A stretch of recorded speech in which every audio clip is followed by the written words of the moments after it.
This is Max Payne. Actually, hold on. This is Detective Max Payne. Are you listening to the Gradient Pixels podcast? Don't answer that. A rhetorical question.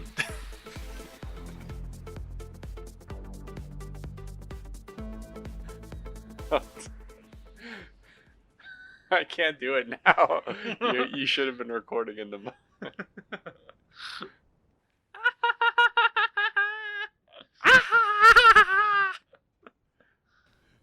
No, I don't think it's funny.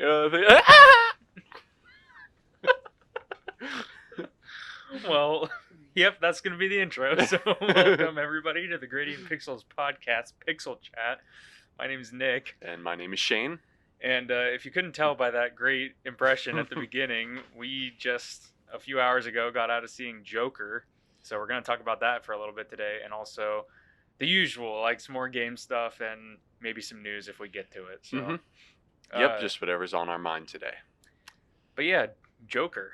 So is that what we're starting with? Joker? Yeah, let's just start with Joker. All right. Joaquin Phoenix killed it. Yes. And I really, really liked the movie. Yes, I liked it too. Obviously, the movie's been getting a lot of buzz, both positive and negative buzz. There's a lot of praise for it from a bunch of people. I know at Cannes. Yeah, it got like a massive standing ovation and everything. And there's a lot of media outlets that are saying that it's going to inspire a bunch of shooters and everything. So, Well, yeah, a lot of people said that it was going to inspire shooters. One, because of the plot, but also because there was like a shooter that was he shot up a theater in Aurora. mhm. I don't remember what state that's in. I want to say Ohio or Texas. I don't know why those two states are coming to mind. But yeah, he shot up a theater whenever The Dark Knight was playing, so a lot of people attributed that crime to the Joker. Mhm.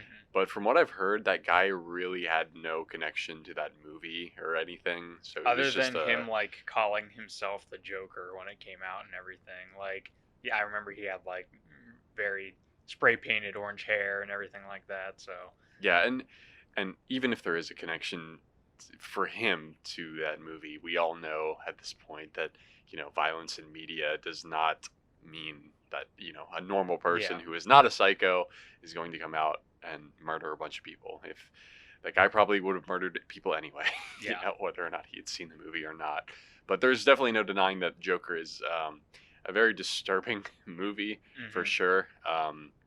It's more or less a movie about a man who is just beaten down by society, does not have a good lot in life, and he's mentally ill to begin with.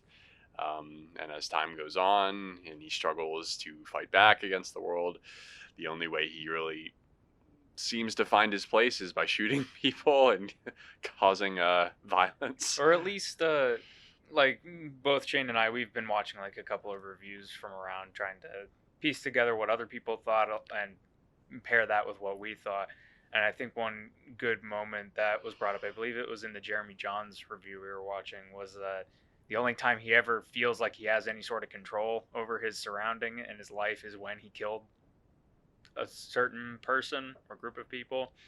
We don't have to get like full blown into spoilers yet, but I thought that was interesting, and it obviously it's pretty much just the decay of a person throughout the movie. They start relatively fine. I mean, you get the sense immediately that something's not right in this world, and that never really goes away throughout the entire movie. It's sort of the through line Mhm. that everything is balanced between. But in terms of the filmmaking techniques and everything, I mean, the cinematography is great. It's definitely this movie doesn't fit with like the whole DC universe and everything, and I think it's apparent just by looking at it. I mean, it's completely shot and lit differently than all those other ones. Very small use, if any use of like visual effects of any kind. There's a Yeah, lot of like I special effects work. Yeah, I would say if there's like any CGI, I couldn't tell you where they used it. I mean, Mhm. for the most part, the movie is pretty grounded, which is, I think, what definitely differentiates it from pretty much every other superhero movie out there. I mean, this Mhm. isn't really a superhero movie. There was a lot of times during the movie where I almost felt like the movie really did not have to be connected to Batman. I mean, Yeah. there are connections there and everything, but it didn't need Batman as the source material. Mhm. But I think it's fun that it is connected to that. But actually, I don't want to jump around too much because I know we tend to do that. But one thing I did want to bring up before I forget is I guess Todd Phillips and Joaquin Phoenix have kind of talked about the possibility of a sequel, and they both kind of seem to say that this movie was made just for the intention of making this one movie. This is supposed to be a story that has a beginning, middle, and an end. But at the same time, they also seem to imply that if Joaquin and Todd Phillips have a really interesting idea and they feel passionate about pursuing it, they may end up doing a sequel to it someday. Hmm. And I am curious. I'm curious to know whether that sequel would include Batman in it, or if they would just continue from Arthur's point of view after the first movie. Hmm. I think they. I don't know, because I feel like even if they put Batman in it, obviously it would still have to focus on the Joker. They couldn't. I mean, they could make a Batman movie, I guess, with this Joker Yeah, as like the Joaquin. side character, but I don't think that would be a good idea, and it's not what I would want to see because there's been so many Batman movies. It'd be Yeah. cool to just keep the focus on Joker. But the other thing I was going to say is, since this movie is so grounded, even just like down to the world, not just like how it's shot and everything. I feel like if there was a Batman movie, it would also have to be a more grounded version of Batman, Hmm. which I think would be really, really interesting. Maybe without like the Batmobile, for instance, and him like parachuting out of the sky and everything. Yeah. As cool as that stuff is, I have a hard time believing that would even. I don't know. I have a hard Mhm. time believing the Joker we see in this movie would be in the same world that the Joker of like the Arkham video game series Yeah. is in. Definitely. It's they're just two different things. I can't imagine Batman really existing in that world. It just seems too strange to me. Unless they Um, like radically change the character of Batman, like if he was like, I mean, obviously he's still Bruce Wayne and everything, but like if maybe his suit didn't even really resemble a Batman suit other than like maybe a mask or something, like I imagine just like if they really like uh kneeled into the or dove into the detective aspects of Batman. Maybe he's like a private investigator or something like that. I don't know if they've done that. I'm sure they have in comics and stuff before.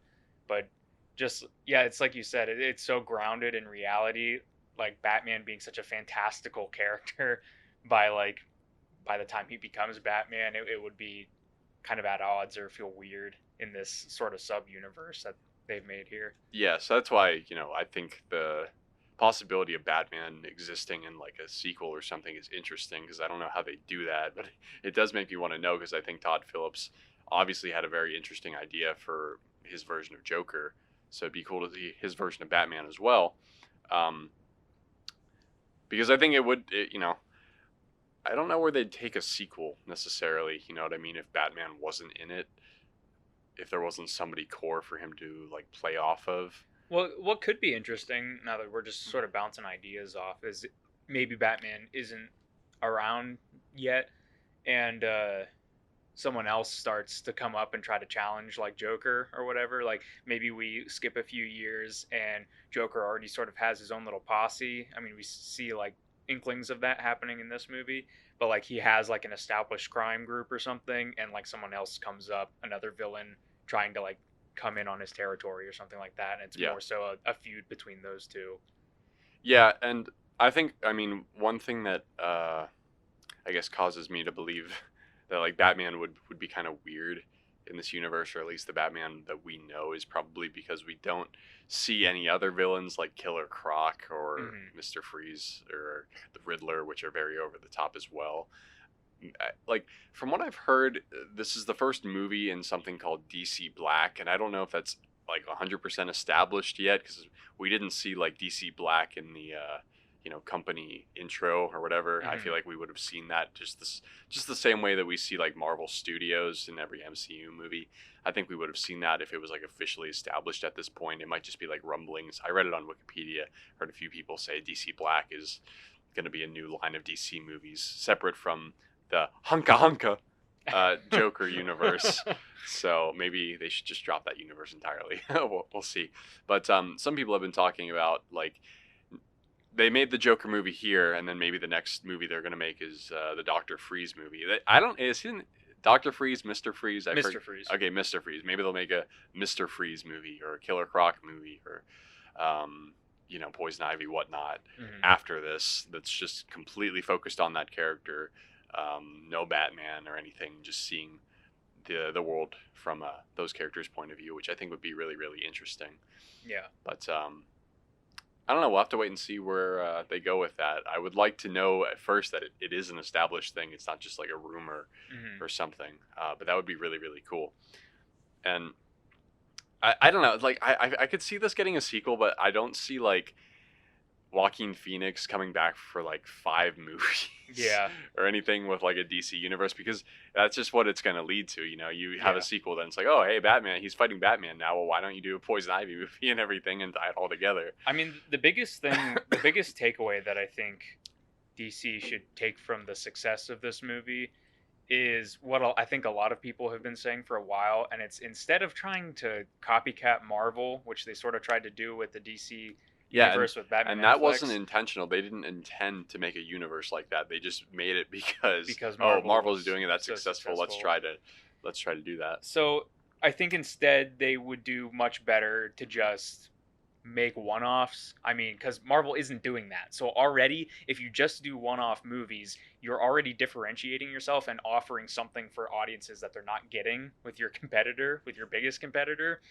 And so I think that, I mean, they've been doing it for years with their animated movies. Like they have like all of these different versions of Batman that some of them cross over with each other, I'm sure, but for the most part, like Batman Ninja, that one, like that's completely different. It still has the Batman elements, but it's like its own thing.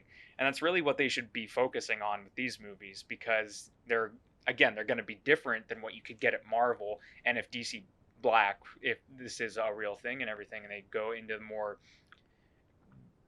adult, I'll say, the more grounded and more adult versions than the cartoonier Marvel stuff, then you will likely draw more people to that side that are looking for something that they're not getting on the Marvel side.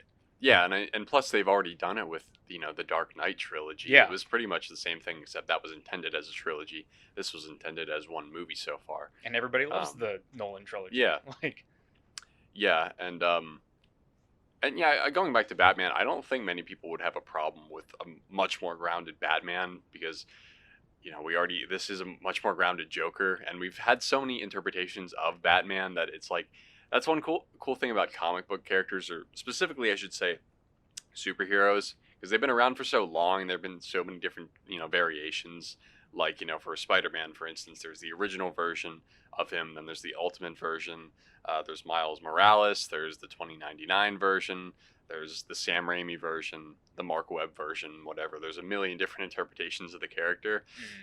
So people don't really get mad whenever you try something. Well, if it's good, I mean, if you have like Jared Leto Joker, yeah, not people fucking hated that because it was stupid. But at the end of the day, it's like, well, we fucked up with that one. We can just move on and try a new person with Joker. You know what I mean? That's how comic books work. If something stupid happens in a comic book, the next writer can come and retcon it, which is cool. But it also works the other way, where sometimes you have like a run that you really, really liked, you were super passionate about, you couldn't wait to see where it was going to be taken next. The next writer comes on and fucking ruins it, and it's just like, it's so bad. I had that experience recently when I was reading Moon Knight, and for those that don't know, he's sort of a character that deals with mental illness, especially in his later runs.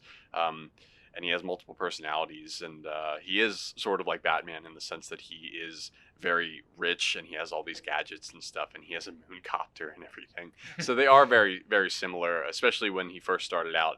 As the series went on, he gradually became more and more different from Batman and became kind of like a bit more violent, a bit more brutal than he is.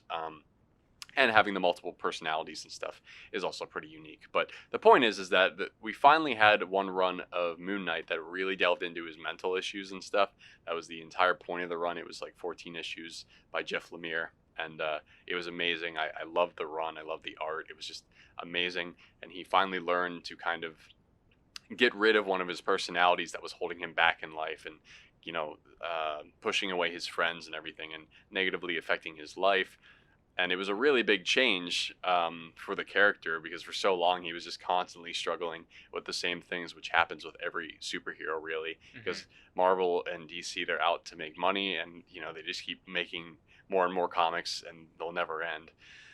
But anyway, the next writer comes on, and he basically completely ignores the last story and turns him into like Deadpool. Which, if you've read Moon Knight, he is nothing like Deadpool. He's not like making jokes and breaking the fourth wall. And this guy made him like that. And like I said, he ignored the plot. It was just fucking a disaster. I got like 3 issues in, I stopped reading after he started calling his different personalities like douchebags and having arguments with them in his head. And it was like, well, what the fuck is this?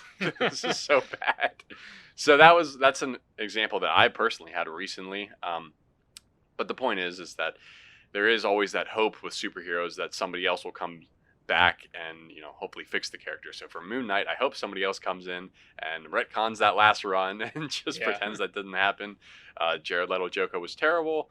But now we have Joaquin Phoenix, so it's like, who cares? We can just forget about it. So that is one of the cool thing about superheroes in particular. Not so much, I wouldn't say comics in particular, because a lot of people will say stuff like, oh yeah, comic book characters, but there's a lot more to comics than just superheroes, you know. Especially if you go, you know, outside of the US to Japan or Italy or what have you. The comics there are a lot different. But anyway, that was a bit of a tangent there. But the point is that I think if they do put Batman if they ever make a sequel and Batman's in it, I think he's going to be very different from the Batman that we know and love, which I think is going to be a good thing. Because like I said, they can always make like a new Arkham game, which they're probably doing already. Boom, there's your Batman that you know and love. You know, same Mark Hamill type of Joker and everything. Definitely, if you want that. So I think that'll be fine, and people will be down with it. One thing that I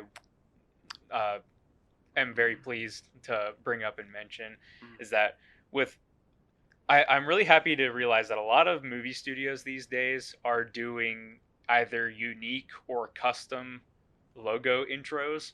And I know that that's a very technical and like small thing to get excited about, but I really do like it. And this movie opens up on the classic Warner Brothers logo, and I really like it because this movie is very much sort of a throwback in a lot of ways. A lot of reviewers and people are talking about its connections to Taxi Driver and The King of Comedy, and I think it was a very intentional decision to use that old logo. And again, it's just another one of those like identifying traits that makes it stand apart from the Marvel stuff. I mean, the Marvel logos, they obviously are very bombastic and they keep improving every couple of years with new graphics and big sparkles and everything like that. But I just really like how they open with that simple Warner Brothers logo. I know Spider-Man Into the Spider-Verse has some of my favorite opening title logos ever. That was really awesome. And yeah, it's just a small thing that I like to point out, but I like to give the studios the credit when they actually go the extra mile and do something that's unique for the movie that you're about to watch. It's a creative, nice little touch. Yeah, definitely. And actually, you know, Spider-Verse is another example of a movie that is completely divorced from all the MCU stuff, and it was just focused on telling its own version of a Spider-Man story and being unique in the sense that it was animation and everything. And I think most people are willing to agree that, to me, that's better than any MCU movie I've ever seen, like by far. I fucking love that movie, just like I fucking love the Joker movie. So I think it pays to just, I guess the problem with Marvel movies is that I don't know, none of them really just stick in my mind after I watch them. That is one of the biggest criticisms, is that they blend too much between themselves. And actually, I mean, speaking of Taxi Driver and The King of Comedy, Marty Scorsese recently said that he thought the movies were sort of like theme park rides, where they're kind of like fun things that are just over and don't really affect you that much on an emotional level. And I can't speak for everybody, just for myself, that's the impression I've always got from each one I've seen, where it's like, if Nick asked me, like, do you want to go see the new Spider-Man? It's like, yeah, sure. I like Spider-Man a lot. I'm hoping the new one's good. And then I walk away. It's like, yeah, I mean, that was kind of inoffensive, I guess. But, you know, it was just whatever. It doesn't really stick in my mind that much. So it was stuff like Spider-Verse and Joker especially. And actually, Logan, too. Logan was another great one. I forgot about that. It's not like DC's the only one that can do dark movies. Marvel could do stuff like that. But they have their whole MCU cash cow. So Which, I mean, again, it's hard to knock the MCU. It definitely has its appeal, and it definitely got where it is now because of that unified style and basically just serializing the movies. Like, I mean, it's basically, a lot of people refer to it as the biggest budget TV show. And that's Yeah. basically what it is now. Like, there's so much interweaving between the movies that, like, if you miss one, then you're missing out on a potentially key information for the greater story and everything like that. But yeah, it's a breath of fresh air once we get one of these movies coming along, like a Logan, Spider-Verse, and now Joker, where it's like, this is different, and I like this. It's done well, and it's different. yeah, because sometimes I feel like whenever I like watch like a few Marvel movies or whatever, I feel like, maybe I'm just getting sick of the superhero stuff. I think they need to take it easy, and there probably is an element of that. But I think whenever it's done really well, I don't really mind. Mm-hmm. It's because the characters are pretty much timeless at this point, but it just depends on how they're done. So, yeah, and Joker is definitely one of them. And actually, one thing I wanted to mention about Joker was how good the score was in that Yes. movie. Especially, I'm so glad we saw it in theaters because of the surround sound. Mm-hmm. It's unless I get a surround sound system for my home, the score is never gonna like impact me as much as it did in the theater. But the score is still fantastic regardless. Both the original soundtrack along with the licensed tracks that they used, they did a lot of really good work designing just the overall soundscape of the movie. Yeah, a lot of really creepy tunes that in some ways actually remind me of like Silent Hill in terms of like industrial pounding and stuff like that. Mm-hmm. It really really fit the tone of the movie, which was awesome. So, and normally a lot of movie soundtracks really don't stick out to me, especially once again going back to Marvel movies. I know that like the Avengers do have a theme song, but Yeah. like I kind of know how it goes just because they played it in like all their movies. Mm-hmm. But if I had only seen like one movie with the Avengers song, I couldn't really tell you how it goes. Most of the music I feel is kind of generic in those, but and even though I can't exactly recall like one exact song from Joker, like I can't hum it to you right now, I Mhm. can tell you that I liked it enough to go on Spotify and listen to the soundtrack. That's what I Yeah. want to do in the future because I really liked what I heard. So And that's another thing that separates it from the pack. one thing with the soundtrack, I mean, you sort of hinted at it with the like industrial beats and everything. Like a lot of the music choices and atmospheric sound in this movie is really there to reinforce the character and everything. Like as Shane mentioned, the industrial pounding that gets more aggressive as the movie goes on. There's certain licensed tracks that tie very personally to Arthur and like the plot at large. Another one of those like King of Comedy segments of the movie is that he's trying to get on this talk show, and basically they end this talk show with a famous Frank Sinatra song, and that comes back up multiple times throughout the rest of the movie. And just again, we've said it a bunch already, but it's just a very tightly and well made movie, and it sticks in the mind for a lot of those reasons, those things like the sounds, like the cinematography. Like I really like, there's this one shot that's in the trailer that I always liked, and it's very simple, but it's when he's walking home and the camera's just following behind him, but he's like dead in the center in the frame, kind of like not really limping, but just sort of like having that weird stride that he has. And just something about that shot conveys so much about like him being distant and just all that. It really sticks in the mind. Should we talk about any of the spoiler parts? Should we have a spoiler warning? Sure. Spoilers now. We can get into some spoilers. So if you intend on seeing Joker and you haven't already, you can skip, if I remember, which I probably will. I'll put a little timestamp on at this point, and you can skip ahead if you want. But otherwise, we're going to talk about some spoilery stuff. Yeah, and actually, well, yeah, let's just say the spoilers start now. So, fuck off. Well, first of all, you acknowledge the influences of King of Comedy and Taxi Driver. Mhm. And I actually wanted to ask you if it bothered you how much. I haven't seen King of Comedy, but I've seen Taxi Driver, and I wanted to ask you if it bothered you, or did degrade the quality of the movie for you because of how much they borrowed from those films, or did it not really matter to you because it's obvious that those were an influence? They come out and say it. They have Robert De Niro, who played both of the main characters in those movies, obviously as a tribute to the characters he played in those. Marty Scorsese was originally attached as a producer on this project. Does that bother you? Does it, degrade the quality for you? So that's a multi-tiered question. It doesn't degrade the movie to me. I will say that the amount that they do borrow in terms of similar plot beats, it's noticeable. So if the goal of the movie is to immerse its audience and everything like that, I was definitely pulled out by that, especially seeing both of those movies recently. There were several moments in the movie where I'm like, oh yeah, that's a beat from King of Comedy, that's a beat from Taxi Driver. It very closely parallels. I wouldn't say it was bad for doing that. If anything, I think it's sort of like the kid in class who did copy someone else's homework, but they did do enough different to make it seem like it wasn't just straight copying. But to the trained eye, you can see that they just sort of like copied a bunch of stuff over. And I'm not saying that, again, it's not bad that there's a lot of similarity between these movies. Like you said, they've been pretty open that these are the influences for this movie.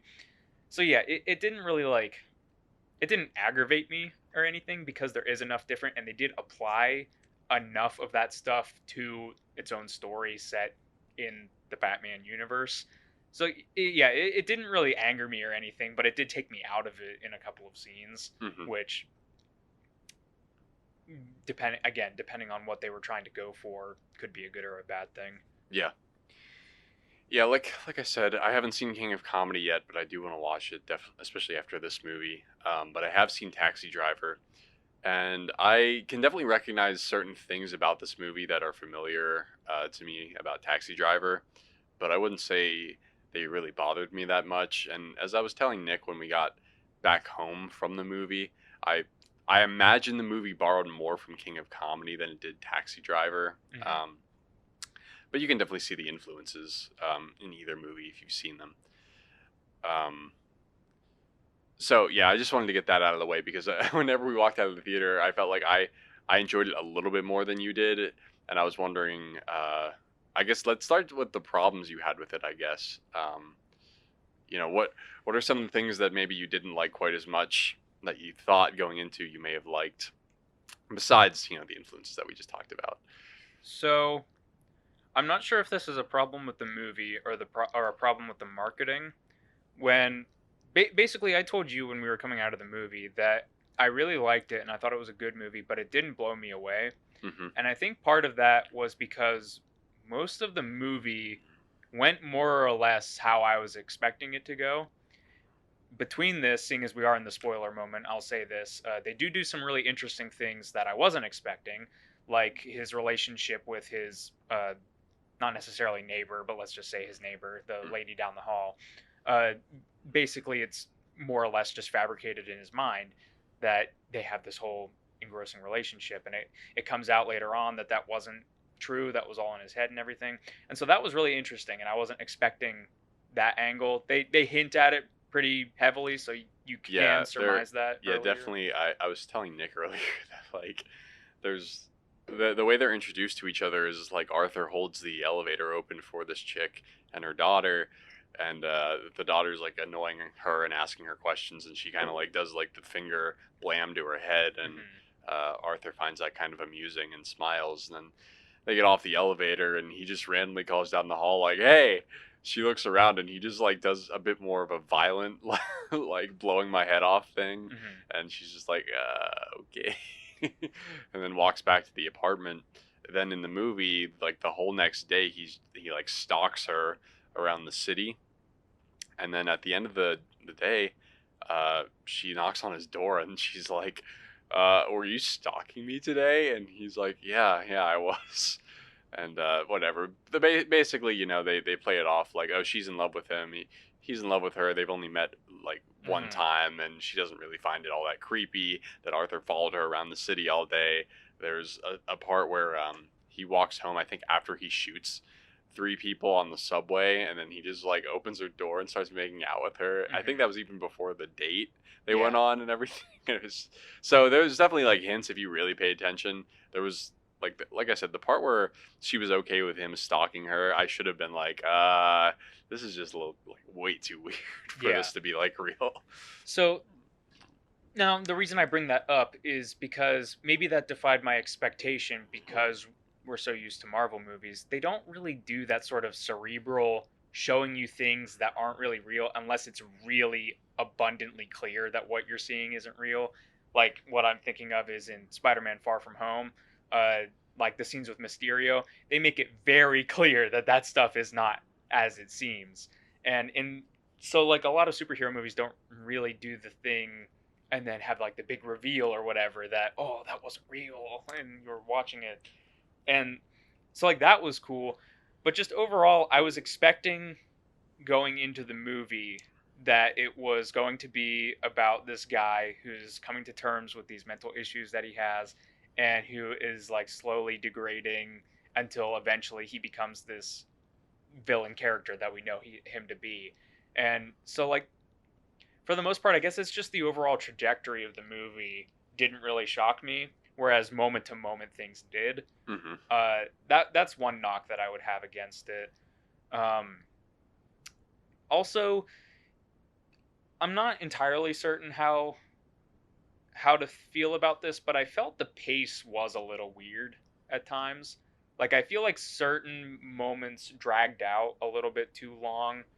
And again, maybe that was me just like expecting there to be a little bit more like action or something like that in this movie. It didn't need it, which is why I'm a little confused right now on my thoughts. Like I don't think it's a bad thing that it didn't have a lot of action. It was probably better for this movie that it didn't have a lot of action. But at the same time, I think there was a point about 3/4 of the way through the movie where I thought it was almost over, and then it still kept going. And so I think that was also sort of something going against it in my mind. Also, again, not a super bad thing, and this movie isn't a comedy by any means. It's a drama, but I was sort of expecting with the Joker there to be like a little bit more humor than there was. There was some stuff that you and I were laughing at, but I don't think was really intended for everyone to laugh at. There's maybe a few scenes that were like kind of intended as dark comedy. Like there's that one scene where he's in the children's hospital and he drops a gun, and then he's just like, oh shh, don't tell anyone the gun just fell out. That could maybe be interpreted as something sort of funny. That was funny. I actually forgot about that until you told me. His reaction to that is very funny when it falls out of his pants. He's just like, just the reaction I thought was really funny.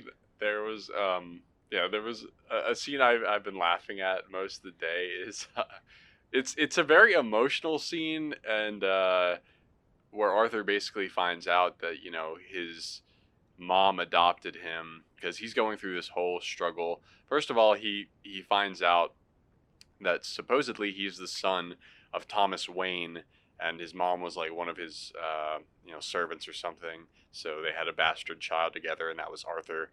And she's been writing to him, asking him to come and help them, bring them out of their the squalor that they live in and everything. So he's like, oh, I'm the son of Thomas Wayne.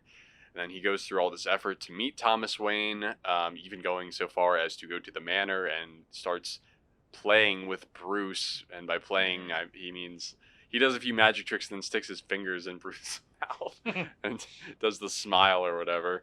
But then he meets him in a club or something like that, wherever they're watching a Charlie Chaplin movie. He follows him to the bathroom, then starts questioning him on the fact that he's supposedly his dad. Thomas Wayne says, no, fuck you, I'm not, and don't go near my son again, punches him in the face. And he reveals that his mom actually adopted him and everything. Then he figures that out, and so he's like crying in like a stairwell. And it's really well done. And Joaquin actually gets snotty with his performance, which does happen whenever you cry. But I'm sorry, there's just Whenever it You happens, can't even go talking about whenever it. it happens in the movie, it's just so comical to me because it just goes like it drips out both nostrils, goes to the right exact center point of his nose, and then just drips down in like this foot long line of snot before it drops off. And I'm sorry, it's just too ridiculous to me. And I was like the only person laughing in the theater when it happened. I was trying so hard to just keep it together and shut up. But it just looked so funny to me. Mhm. And there also is a part that we both laughed at, and most of the audience did too, where he's in his apartment dancing, and he has this gun, and it accidentally goes off, and his mother makes a big deal about it and everything. And that was also a pretty funny scene. Yeah. Yeah. His mom's like, "Oh, what the hell's going on?" He's like, he turns up the TV, and then he's like, "Oh, I'm watching a war movie, Mom. Don't worry about it." And that joke I thought was even funnier on multiple layers, because he turns up the TV, but you can still clearly tell that it's like a late night show, because people are like, yeah, like on the TV and stuff. Yeah. So yeah, that was really well done. There was another part that was one of the darkest parts of the movie, or one of the most violent parts of the movie, followed by a darkly funny part where there's this guy earlier in the movie who fucks him over and basically gives him the gun in the first place, and basically just doesn't like Arthur because he thinks he's weird. So he gives him the gun saying like, "Oh, you know, you need to be careful out on the street. You know, there's a lot of fucked up people out there in Gotham. So next time somebody does something to you, you can shoot them." And he tries to like frame Arthur for, you know, killing these people. Well, not frame him because he did kill those people on the train, but the point is that he wants Arthur to lose his job and, you know, fuck off and everything. And Arthur slowly finds out that it was him who kind of orchestrated that whole thing. And this guy who fucked over Arthur comes to his apartment later in the movie with another old friend of Arthur's, who's a little person. And Arthur, you know, talks to them for a bit and ends up stabbing him in the neck with scissors, and like in the eye with scissors, and then pulling a Willie Fisk almost and he bashes his head against like a corner of the wall like 15 times. It's definitely more violent than the Kingpin kill, because the Kingpin kill, you know, you couldn't really see what was going on with the car door and everything. Most of it's off screen. Yeah, but both kills were still very violent. And anyway, the point is, Joker kills this guy, and the little person is like freaked out beyond belief. And Joker's like, "Hey, you know, don't worry, you can leave. You just get out of here." And then he walks by him and he goes, "Bleh!" and like scares him, like right after this gruesome murder happens. And then there's another part that I thought was really brilliant, and I don't know if this. I wouldn't be surprised if this was intentional for Arthur, because it seems like a very Joker thing to do, where he locks the door after they come in, and after he kills the big guy, the little guy comes over and tries to open the door, but the lock is there and he can't reach it. So that seems like a real Joker thing to me, where he goes through like this elaborate plan where he knows he's going to kill this big guy. He knows he's going to let this little guy go, but he won't be able to reach the lock. just for like another fuck with him, and another fear factor thing. But anyway, he does end up letting the guy go and everything, because he was one of the few people that was actually kind to him. But I thought that was a great scene. Yeah, that was definitely a really good scene. So yeah, like as we were talking about it, there was actually a little bit more funnier than I was giving it credit for. Having said that, I can't really think of any other parts. I mean, we're talking about an over 2 hour long movie. Those are pretty much the only funny parts I can think of. There might be one or two other ones. And keep in mind, not everybody's going to find stuff like that funny. Yeah. Because it is dark comedy. You know, I think most people would find like the gun going off and saying, "Oh, it's a war movie." Kind of funny. But not, you know, some people would be grossed out by the fact that he just killed that guy with scissors. And also wouldn't be able to. I didn't know that this needed to be said, but this Joker movie is rated R. So if you, for whatever reason, are listening to this and you have kids, if you don't trust them to handle adult material and graphic violence well, don't take them to go see this. I've been seeing so many clips online. I haven't actually watched it because I know it's going to aggravate me.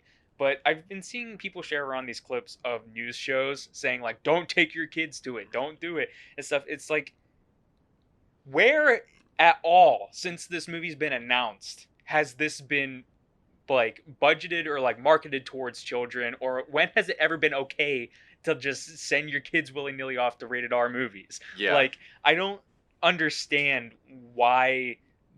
I mean, again, we touched on it a little bit where like times are a little tense right now and everything like that with this movie, but I don't understand why people suddenly forget that society like has guidelines in place to classify this as a movie that would or wouldn't be okay for a child to see. hmm Like, it just baffles me. It's like, if you don't want, if you should watch, like, you should inform yourself beforehand. If you see the trailers and you're like, that looks pretty creepy, chances are it probably is. And if you don't want your kids seeing it, you probably shouldn't let them go see it, or take them to go see it. Yeah, and I was also gonna say, the other fun thing about superheroes and traditional comic book characters is that there can be like family-friendly versions of them and more violent versions. So not just Mhm. with Joker, X-Men, for instance. I think I would have no problem with my kids, if I had any kids, watching like the old X-Men movies with Hugh Jackman, because they're really Mhm. not that violent. They're just fun fantasy movies. But Logan is something that is definitely a rated R movie that I wouldn't show my kids if they were really young. And Mhm. likewise with Joker, I think kids can like the character of Joker. Obviously, he's been on the animated Batman cartoons that played during the day and everything. And I was looking at the Joker movie Wikipedia article, and Todd Phillips was talking about how whenever he pitched the movie, Warner Brothers or DC was like, "Oh, you can't make a rated R movie like this. Like, we fucking sell Joker underwear at Target and everything, and like that." But the point is that it's okay to, not everything has to be kid friendly or ever fun for everybody. You know what I Yeah, mean? exactly. They can do a rated R version of the character too. It's up to the parents to make sure the kids are not seeing something they shouldn't be seeing. And also, just as like a period on this conversation, because I didn't really want it to take up a whole lot of time, because it is something that I just think is frankly bullshit, and I hate talking about stuff like that. Yeah. But I did see a good tweet that summed it up, and what basically just reiterating what you just said. It was, I didn't realize that we had gotten to a point where every movie had to be family friendly, and Yeah. that really resonated with me. It's just like, yeah, it, like you said, there's versions of the Joker people know. Not everything is made for kids and Yeah. for other people. Yeah, exactly. There was one other point I wanted to make. I don't know if I can remember it now.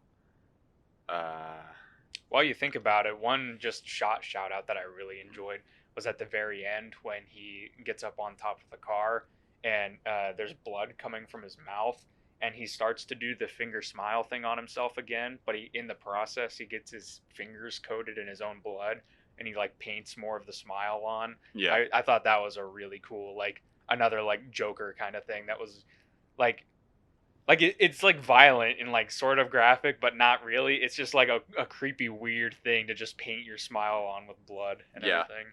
Yeah, that was really cool.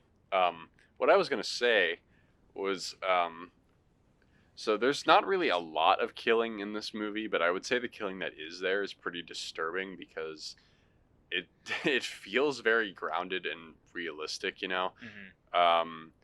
And that's an interesting conversation to have because, like, obviously something like Mortal Kombat, there's people getting chopped in half and all these gross things happening, but it's like so over the top that it doesn't really, but bother me or anything. There might be something where it's like, ooh, yeah, that must really hurt to have his like pulse ripped off or whatever, but it's like it's almost comical. Yeah. And same with something like John Wick, where even though he kills like over like probably 200 people in every movie, Hmm. I don't feel like, oh, this movie is very violent and disturbing He to me. two-hand or- overhead throws an axe down a hallway and hits a guy in the Yeah. face. Like, It all depends on how the violence is done. I think in this movie, besides the guy that he kills with the scissors, it's pretty much all just gun kills.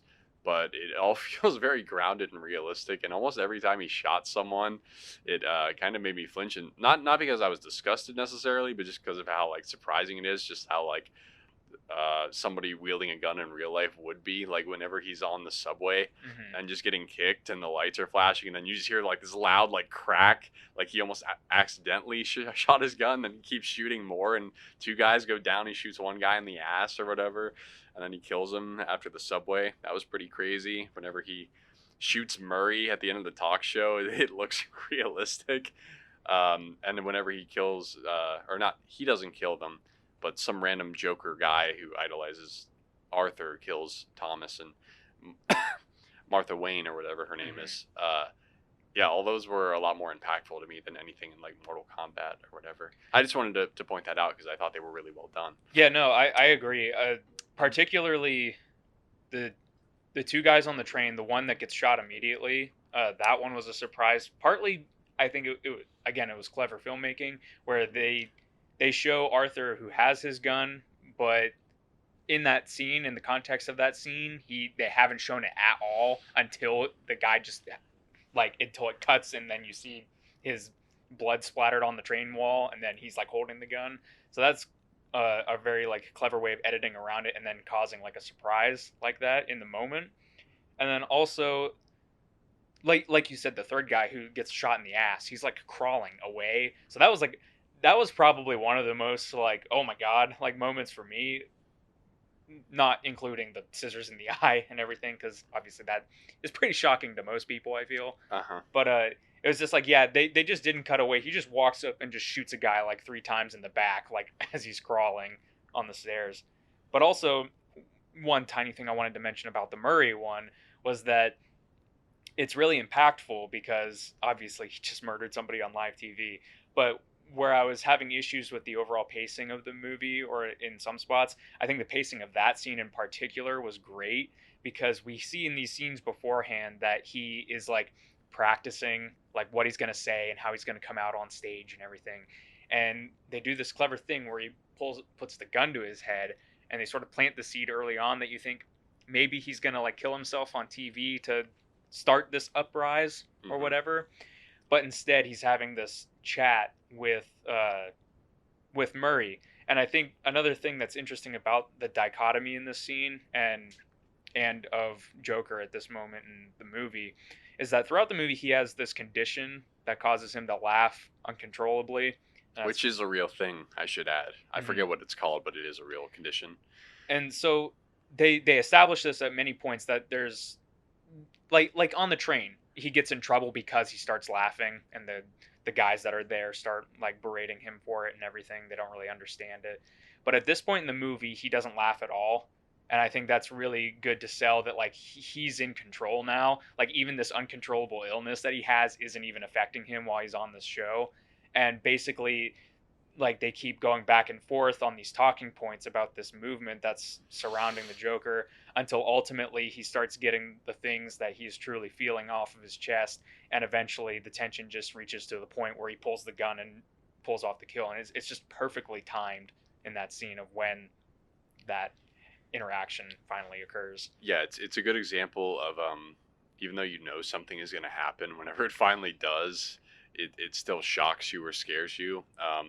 It kind of reminds me of one scene in Mulholland Drive, which is a David Lynch movie, which I still have not seen, but there is a very famous scene that I have watched, and it's infamous for its jump scare, where like this guy is basically like talking to another guy in a diner, and he says like he sees like this like woman in black or something. I forget it. Like I said, I don't exactly know the plot of the movie, but the point is that he talks to this guy and says that he sees this woman. And I think he said he's seen her around this restaurant that they're in right now. And the guy says, well, why don't we go out and check and see if anything happens? And these two guys are walking along this wall. And there's, a corner that rounds like down an alleyway or something. And these two guys walk straight, like kind of tensely just walking forward. There's no music or anything for like a good 10 or 15 seconds. And then right at the end, like it just keeps panning back between the guys walking and like getting closer to the wall, and like something's going to jump out. Then when it finally does, it still like scares the shit out of you. And it's just like a really, really well done jump scare. So that's sort of a similar thing right there, except two different intentions for those movies. But it reminded me of that in terms of building up to something is already going to happen. You're just waiting for it to finally snap. And I do want to acknowledge that there's all those memes about, whatever, gamers rise up and the Joker, we live in a society, whatever the fuck. And he does say like something about whenever society gets you down or something, and I had to chuckle at that just because of the memes. But you don't let that ruin the movie or anything. I hope after this movie, there's not a bunch of gamers wearing Joker shirts. Yeah. Saying gamers rise up.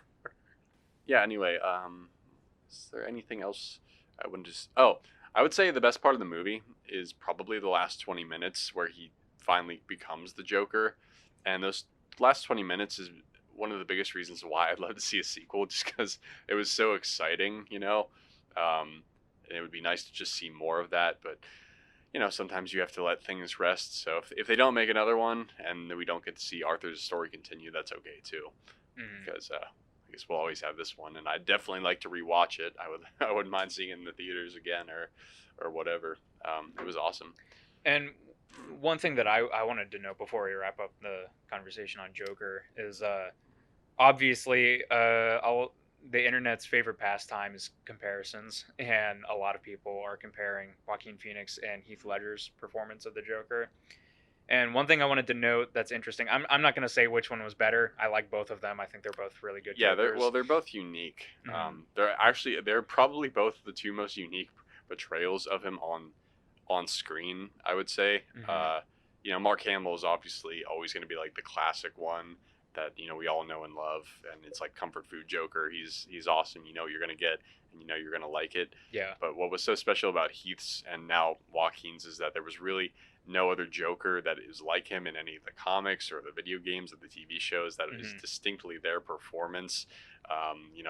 Down to like Heath Ledger constantly like licking his lips and everything, and the way he talks and the way he looks and everything, that is uniquely his thing. And even Jared Leto, as terrible as it is, that is uniquely his Joker. Yep. I like to forget about that one though. But same with Joaquin. I think they're definitely different portrayals.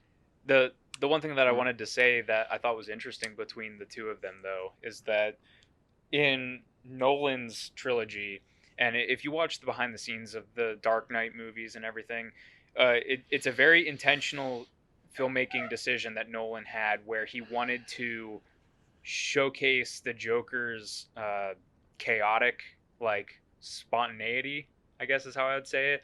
So there's many parts of the Dark Knight where the Joker will just appear out of nowhere. They won't describe how he got to a certain spot. They won't describe how certain things have come in place, but they have, just because he's a chaotic force, and you can never understand chaos. It's just always occurring and everything. And while Joaquin's isn't like this per se, they show Joaquin like everywhere in this movie, and so you get established geography of like where he's at which point in time. I think they did a really good job of incorporating that chaotic element in the last act of the movie. Particularly, there's the scene when he's running to go to the late night show. He's being chased by these two detectives who have been sort of following him throughout the movie. And there's a part where he gets on a train with a bunch of Joker, like, masked followers, I guess. And he just walks through the train, but everybody just starts breaking out into this fight gradually because the police are, like, pushing them and everything. Yeah, it's interesting. It almost seems like everything goes right for him, even when he's, like, not trying to do something. Like, when he's on the train, he just like grabs the guy's Joker mask. He's like, "Hey, I need this," and then the guy pushes him. He runs into another guy, and then he just like walks away. And then the guy thinks, the guy that hit Arthur is the one that hit him. Yeah. And then they get into a fight, and then he just like walks away. It's like, hey, I wanted that to happen. That's exactly what I'm describing. Yeah. Like they did such a good job of showing that he just, at this point when he is the Joker, just everything around him is chaos, and he can like control this chaos. Isn't his name the Clown Prince of Chaos? The Clown Prince of Crime. Okay. Yeah. Well, same difference. Yeah. Like they distilled that chaotic element of the Joker in a really interesting way. Whereas instead of it just being him that is chaotic, it's his influence that is chaos. So I thought that was really cool. I haven't seen The Dark Knight in a long time.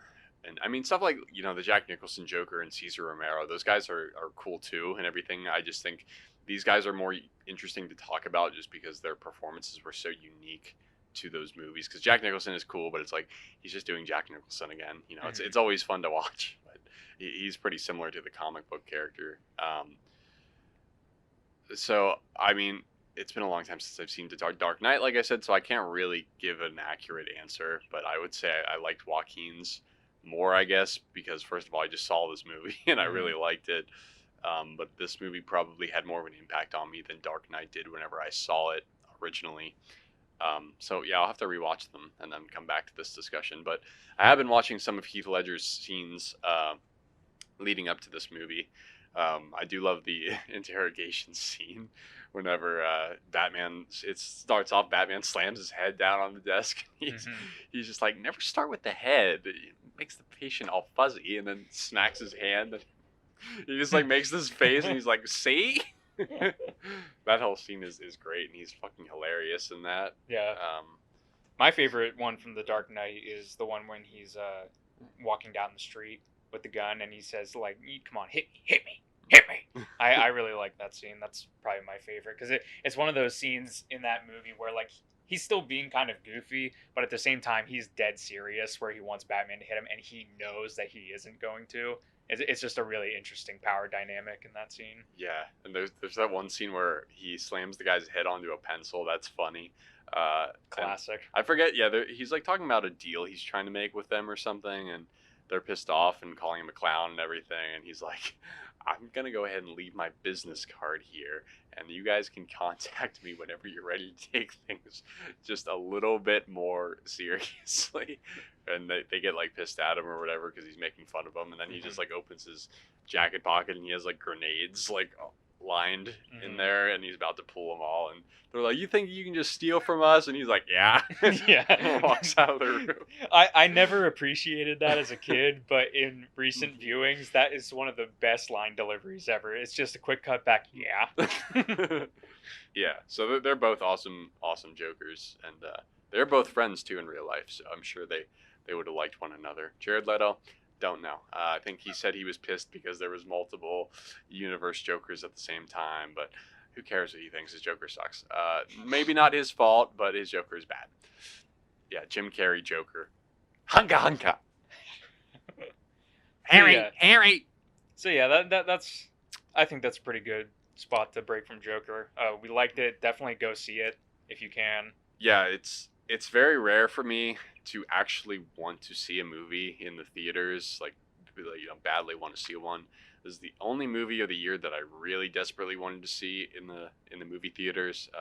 I was interested in The Lighthouse, but not quite as much as this one. And The Lighthouse, I guess, turned out to be okay. I don't know. It seems polarizing. Yeah. And I'm glad it paid off, because like I said, normally it's Nick texting me saying, hey, do you want to see this movie? It's like, yeah, sure, I have nothing better to do anyway. So, but I'm usually not that attached to whatever we're watching half the time. Excuse me. I fall asleep, as Nick knows. Yes. But this time I did not fall asleep because I was very into the movie. Yes. So definitely go see it. Well, if you haven't seen it and you watch that, or you listen to this entire thing, I don't know why you did that, because you kind of ruined the movie. I wouldn't say you ruined the movie for yourself, because it's a great movie and you're going to enjoy it regardless.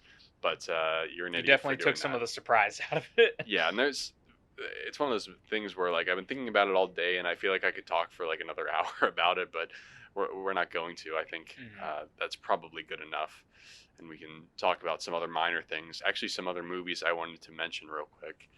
And we'll talk about games for a little bit. I think Nick has more to say right now about games than I do, because I've taken a short break, I guess, because I don't know what I want to play.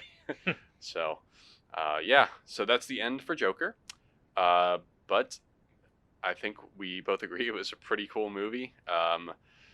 And I at this point, I guess I can't wait to see what Todd Phillips does next, because I don't know if this was his first non-comedy movie, but it's certainly an impressive achievement for him. Yeah. And I'd like to see more of Joaquin Phoenix. There's so many of his movies I haven't seen, but I think he's a phenomenal actor.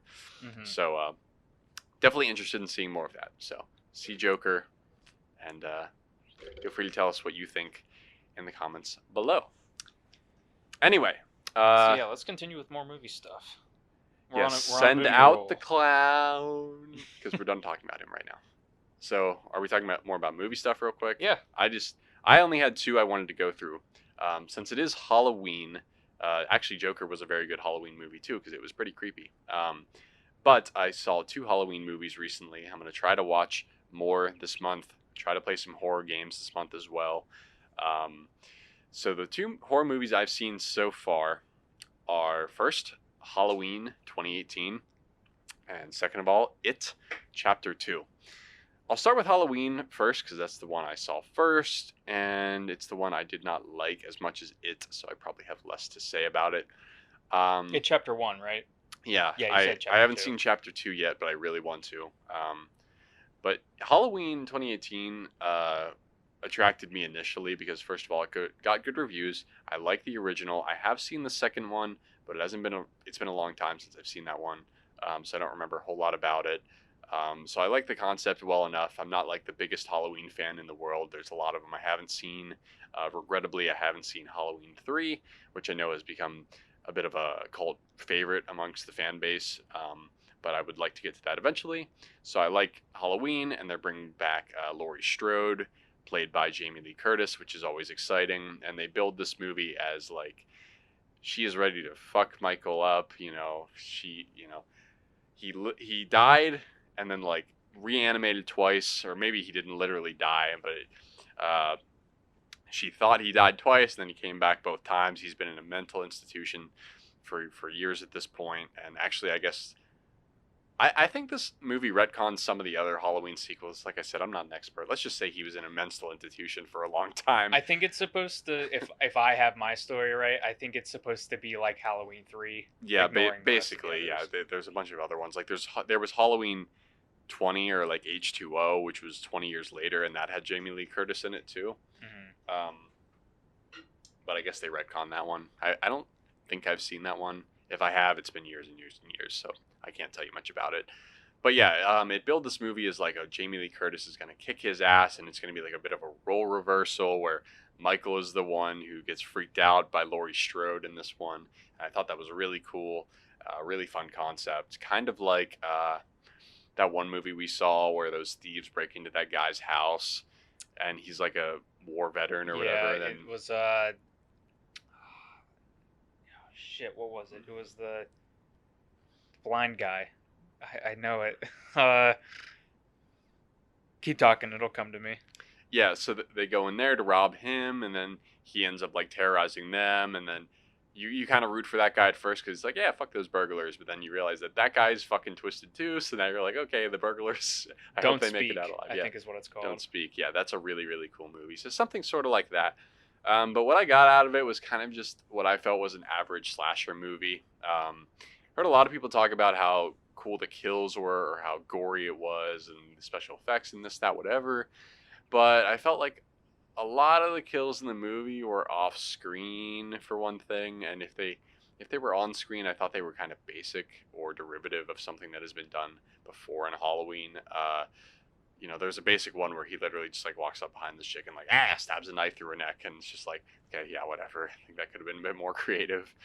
There's one, the most famous kill, at least in Halloween 1, is when he grabs that teen and just stabs, and like he holds him up and stabs him, and then the knife is just like stuck through the wall, and he just lets go and then just like turns his head to look at what he just did.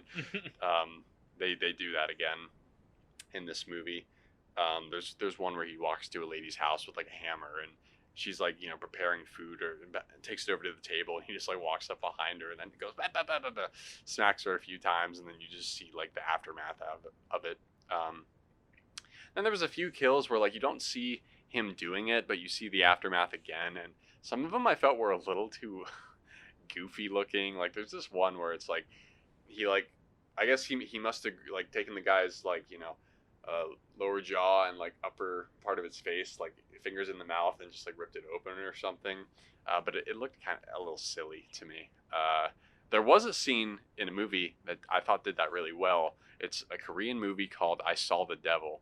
That's all I'm going to say about it, but that movie was really, really cool. And they have a kill like that, but you get to see the whole thing. It's pretty fucked up. Because this guy, in that movie, I think he gets captured by like cannibals or something. and then he kills them and like rips open this guy's mouth. Like it's pretty fucked up, but that was a cool movie. Anyway, yeah, some of the kills are a little goofy. There's one kill where like he like a guy's lying on the ground. He's like, "Oh, don't kill me," and he literally just like Michael Myers just kind of like does this like just a little tap with his foot, and the guy's head just like explodes like a watermelon. And to me, that was just too much because the movie felt relatively grounded for the most part, and that just starts to get like, okay, this is a little too, goofy. Maybe it was intentional because it was like a B movie thing, like it's something like Evil Dead. I could see that happening. But it starts to become a problem later in the movie because it's obvious that if Michael can basically just like step on a guy's head and have it explode, that he's like a superhuman freak of nature and could like bend steel and everything. And there's like later on in the movie when like Laurie's fighting him, like he should be able to like fucking twist her shotgun or do something crazy like that, or like just break through the wooden door or what have you, and he's not able to, and it just seems like inconsistent to me. But yeah, so it was kind of cool seeing Jamie Lee Curtis come back, and you get to see like how she's living nowadays. Her house is all rigged with like giant spotlights and everything, and she has like a big gun cabinet and like a bunker underneath her kitchen island where she like presses a button and it just swivels to the left, goes downstairs, and there's her armory. And she has like these gates like above every single door frame where she can press a button and it slams down to close off the room and everything. And you see this stuff in the beginning of the movie, so it sets it up like, oh man, this is going to be the big climax whenever we get there. She's going to like do a fucking manhunt, and Michael's going to be like freaked out for once. Like a Home Alone kind of thing. Yeah, and that'll be like fucking awesome to see. And so they build it up and build it up and build it up, and then whenever we finally get there, I just felt like, I guess this is going to be spoiler talk, sorry. Spoiler alert, we will. We'll probably just put something at the beginning. Being like, Yeah. There's spoilers for movies in this. Yeah, whenever she finally fights Michael, it's like, here's how it starts off. She's like in the basement with her daughter and her granddaughter, who Michael, he wants to kill both of them. They both think Laurie's crazy at first because she went through all this shit with Michael, and she tried to train her daughter to know how to fight and shoot these guns and everything, and taught her self-defense and like what would happen if Michael breaks out of prison, or not prison, the mental institution, how they would fight back against him. And it affected her life negatively, and as a result, Laurie is kind of ostracized from the rest of the family, and they don't really like to see her because she does weird shit and she's like an alcoholic and blah blah blah. But they end up together at the end of the movie because it's obvious that Michael is back and she wasn't crazy for going through all these measures because he is trying to kill everybody. And a lot of Laurie's granddaughter's friends die, just like what happened to Laurie's friends in the first movie. And anyway, whenever they finally get to the final confrontation, like, they're down in the bunker, Laurie grabs her shotgun and then swivels it shut, says like, I'm going to finish this. So we're like, okay, this is the big climax of the movie. And this chick starts by crouching behind the door, knowing that Michael is outside, and there's 2 glass windows right on both sides of her. She's just standing there behind the door, thinking this is a good idea. Michael's totally not just going to bash through the windows and grab me. And of course he fucking does, and there's this giant struggle where he almost chokes her out to death right away. And she manages to like get the shotgun up and shoot 2 of his like fingers off or whatever. And then she like stumbles around again. She goes into a room where there's like a bunch of fucking mannequins everywhere. Like, why do you have all these mannequins in your house? And now she like has no clue where Michael is. She's searching around the room with a flashlight, hoping that he doesn't fool her because he's probably hiding behind a mannequin or something like that, of course. And, she looks through the closets like, oh, because Michael hid in the closet in Halloween 1 or whatever. And then, he, sure enough, he creeps up behind her because he hid behind a mannequin that she randomly has in her house. And then she gets thrown out a window and lands on the ground just like Michael did in the first one. And he looks out the window at her supposedly lifeless body, turns away because he gets distracted by the daughter and the granddaughter, and then turns back. She's not there. That was good. That's more of what I expected because that's something Laurie would do to turn the tables on him.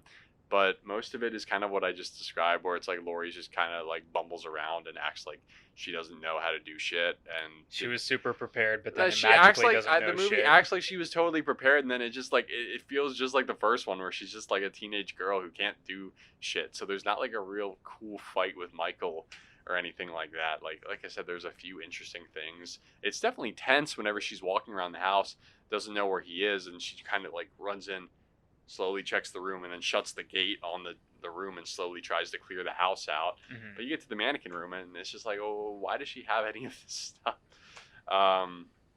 And then at the end of the movie, I'm assuming Nick doesn't care to see this movie, and if he does, he'll probably forget it at this point. But I haven't seen any of them, so Yeah. at some point, if I do end up seeing it, it'll be when I start to break into the series and watch it. Yeah. So anyway, they finally trap him in the basement after like smacking him a bunch of times and shooting him, and then Laurie has it set up so these bars close down, so he's stuck down there, and they flamethrow him, and he supposedly burns to death. Hell This yeah. annoyed me because that already happened in Halloween 2, and he fucking walked out of the hospital, the burning hospital, alive after getting shot in the head and being burned, and they thought he was dead, and they did it like fucking again. That really annoyed me. And I guess at the end of the end credits, I didn't stay for the end credits, but they show Michael breathing or whatever, so it's like, okay, yeah, great. I thought this was like actually going to be like a penultimate conclusion, so this badass one-woman war against Michael, and that's really not what I got, and it just feels like, okay, yeah, you're going to make a sequel to this too. Got to Yeah. make a million more slasher sequels. And to me, it just felt very throwaway. I wouldn't say throwaway. Like, I did enjoy the movie. I would recommend seeing it if you like the other ones. It really wasn't what I expected to get out of this movie, and it just felt kind of pointless near the end. It just fell apart for me. I would say that there was a few kills that were pretty cool that I won't spoil, even though I spoiled most of the movie right there. But yeah, there's one that's pretty dope that I like. Don't want to spoil the good stuff. Yeah, there's one or two kills that was pretty cool. But the point is that it's not like a bad horror movie. Like, I've seen a lot of bad horror movies that were in like big franchises that go on forever. So a really bad one when you see it, and this definitely wasn't a bad one. It was pretty good, but it's still just kind of. I don't think it's like a rush out and go see it. Like, you need to see this new Halloween movie. Mhm. I definitely don't think it was as good as the original. Because I felt like it didn't provide a particularly interesting perspective. Like I said, if it was a one-woman war, Laurie against Michael, then it would have had an identity of its own, but it just kind of feels like the first one again. So, but let's talk about a better horror movie that I really liked, and that would be It, Chapter 1. As I said before, I have not seen Chapter 2 yet. It's not out on DVD or Prime or whatever yet, so I haven't seen it yet. If it's still in the theaters, maybe I'll go see it. I don't know. But I put this one off for a long time, for no particular reason. I just didn't get around to it until now. But I loved this movie a lot.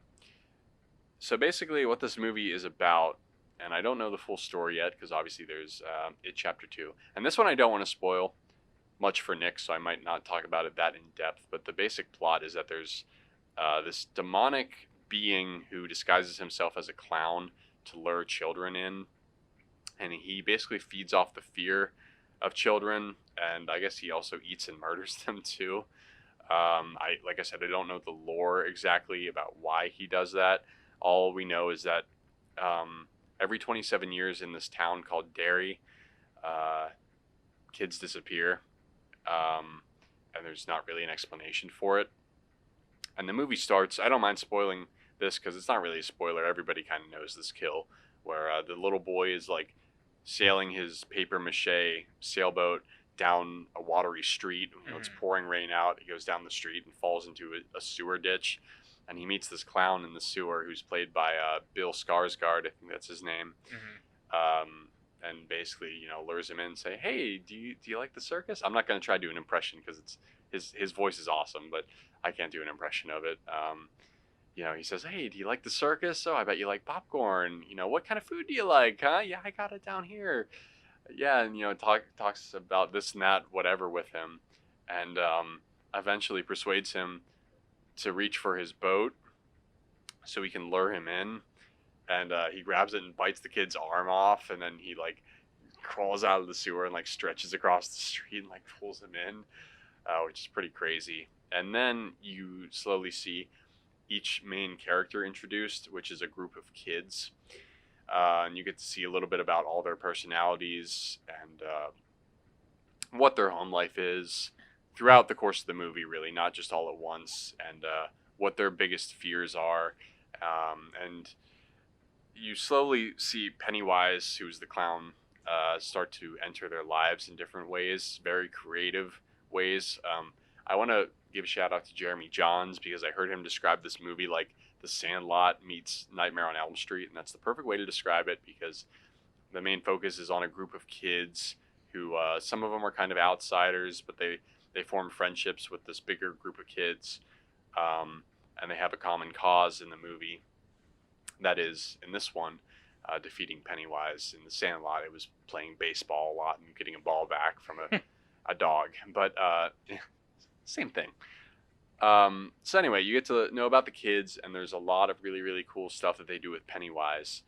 I'm trying to think of how to talk about this movie without spoiling anything. It feels like I can't say anything. I would just say, honestly, I'm not going to talk that much longer because I feel like I'm going to say something that spoils. I don't want to spoil like any of the kills or any of the cool ways that he manifests himself to the kids. I would just say that first, I'm going to praise the kids because they're all great actors and they manage to not be annoying kids. They're all funny. They all talk like how kids do. You know, how whenever you were younger around your parents, you were very straight-laced. Even nowadays, I typically don't even swear that much around my parents just because it's so ingrained in me not to do that. But as any kid knows, whenever you're out with your friends, as soon as you step out the door, you're saying fuck or whatever. Oh, that girl has really big boobs or whatever. You're a dick or this, that, whatever. The kids do talk like that in the movie, so it's very realistic. And they're all a lot of fun. You like all the kids. You grow attached to all the kids. And you want to see them succeed and fight off this unknown being and everything. So that is the part I really, really want to praise. And like I said, the amazing performance by Bill Skarsgård, being supremely creepy as Pennywise, great costume design, great performance, great voice. And also, I would praise whoever came up with all the kills and all the weird ways that he manifests himself to the kids. They really have to be seen to be believed. And I hope now that they finished with it, and I should mention that It Chapter 2 actually takes place whenever they're adults, I guess 27 years after the events in the first game, or first movie. And actually in the book written by Stephen King, it like flip-flops constantly between the kid perspective and the adult perspective, but I haven't read the book yet. But I wanted to say that whoever made the movie and the special effects and stuff like that, I really hope they do a Nightmare on Elm Street movie because they would excel at it and totally blow it out of the water. Yeah. But yeah, I really can't say much more about it without spoiling stuff. But I would say if anybody thinks that they're not going to like it because they think it's going to be a movie about a clown killing kids, give it a try because I think the movie has a really, really good heart.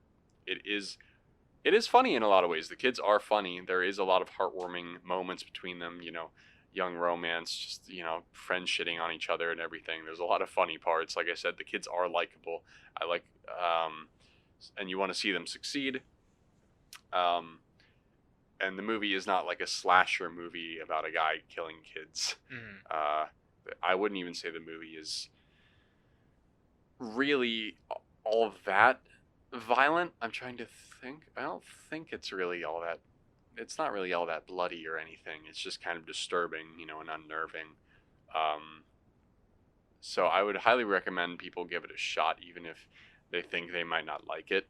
My mom doesn't like clowns at all, for instance, and she agreed to watch it with me, and she really liked it. So I think you'll like it too, even if you don't like clowns, or even if you're not super into horror movies. It's very good. So give it a shot. Hopefully, maybe Nick will watch it this month. I don't know. I might. But if he does, then we can talk much more in depth about the movie, which would be a bit more fun. Because, like I said, I feel like I don't want to spoil anything about it. And I would also like to talk about It Chapter 2 whenever I get the chance to see that. But I don't know when that's going to be. So, in conclusion, every movie we talked about today, I don't know if Nick's going to mention any of them, but I would recommend all of them. Joker was probably my favorite out of the three, with It being a very close second and Halloween being a distant third. But I would recommend all of them, especially the first two. I think they're all fun in their own ways. Definitely. So that's all I have to say about movies right now. But hopefully I'll get the chance to watch a few more this month. Yeah, we're recording this in October, so this is spooky, scary month. Spooky. Yeah, I might delve into it. A lot of for those who don't know, I was a film major, graduated this past summer, and a lot of my film friends really liked it. So I've heard a lot of good things from a lot of different people whose opinions and thoughts that I care about. So I'll probably end up liking it if I go in and watch it. The last straight horror movie that I think I watched was Us. I saw that in theaters, and that was pretty good. So yeah. And in terms of movies that I've been watching recently, I haven't been watching a lot, but I actually did rewatch Blade Runner 2049 a couple nights ago. Gotta rewatch the original because it was a lot better than that one. Yes, as many people say, I have not hit my turning point with that movie yet. I still think it's a little bit of a drag, but I enjoyed going back through 2049. I like a lot of Denis Villeneuve's movies. Pretty much all of his movies that I've seen, I've loved. So I enjoyed it, but I don't have much more to say on it. It's just sci-fi, and I was in the mood. So the last thing I would say about movies is that I do really want to see the original Star Wars trilogy this month, because there's been 2 times where I've tried to watch the trilogy and I end up watching A New Hope and I'm like, yeah, that's a great movie. I really like that. Can't wait for the next one. And I just say, yeah, I'll watch it tomorrow. And then weeks go by and I just never do it. And then so much time goes by that I figure I might as well just start from the beginning again. So I have all of them ready to go. I just need to sit down and watch them after work or over a weekend or something. Who knows? Maybe I'll if you do it over a weekend, we should do it together. 'Cause Yeah, it's been a while since I've seen it. I was gonna say I can probably put them on a USB drive and either bring them over here, or you can come over to my place or whatever, and we can watch all 3 of them in a row. And we are talking about the specialized editions, which I completely legal. George Lucas said it was okay, so don't worry about it. Yeah, Nick hasn't seen the despecialized versions. And if you don't know what those are, it's basically, it cuts out all the stuff that George added to the movies later on, like the bad CGI and the unnecessary scenes and stuff. The only downside is that it doesn't play in 1080p like the new Blu-rays, which kind of sucks, but it's a lot better this way because you don't have all the extra crap. So, and while some of the changes aren't explicitly bad, there are others that are horrible. And specifically on the Blu-ray version of Return of the Jedi, there's a change at the end of the movie that I absolutely hate, and it's just awful. I'm not gonna say it because I don't want to ruin it for you. Is it the one where Hayden Christensen is there? No, it's beforehand. It really is just an afterthought, and it sticks out like a sore thumb. Like the first time I had heard it, because I grew up watching the DVD versions, which have some of those changes, but the Blu-rays have different changes also, and this one is a specific thing to the Blu-ray, and it is so egregious to me that I decided that I wasn't going to buy the Blu-rays just because of that one thing, which may seem petty or whatever. It's like, they're some of the best movies ever or whatever, and it's like, I hate that change enough to just not even buy it. Yeah. Well, I mean, some of the changes are so weird. Like, one of the most infamous and strangest ones are his Han Solo shooting first with Greedo, where it's like, it's amazing that George Lucas like edited that scene like 4 different times. It's like, Jesus, like, just have him shoot him first. Like, who the fuck cares? Yeah. You know, his reasoning is so weird. It's like he has like one edit where like Greedo shoots and they like digitally moved Han's head and then shot, you know, afterwards. It's so dumb. It's a trip. If you don't know about it, look into it because it is extremely interesting, even if it is a little irritating. Yeah, but basically, I guess with that scene, George didn't want Han Solo to come across as a guy that would just randomly shoot kill if people. Yeah. if somebody didn't. It's kind of like how John Wayne, like, he would never shoot anybody in any of his movies unless he was shot at first, whereas like Clint Eastwood would just he didn't really give a shit. He would just shoot whoever was kind of bothering him.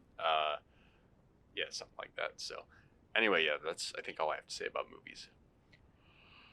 But on the flip side, I don't have a ton to say about games this time. So Yeah, I'm basically just going to be touching on some stuff that I've played recently. A different, a good variety. But here's one that we can have a little bit of a discussion on. I played Conquer Live and Reloaded recently, which is, for those who don't know, it is a 2004, I think, remake right. of the 1997 Conker's Bad Fur Day from Rare.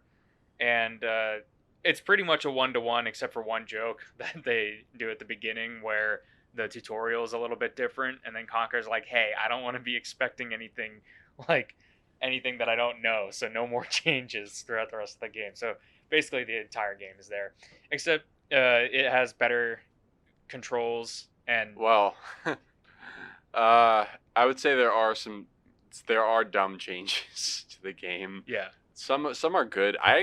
I'm actually well known, only by Nick, but I'm well known to prefer the newer version over the older version, which is a controversial thing because the older version, is a bit more uncensored.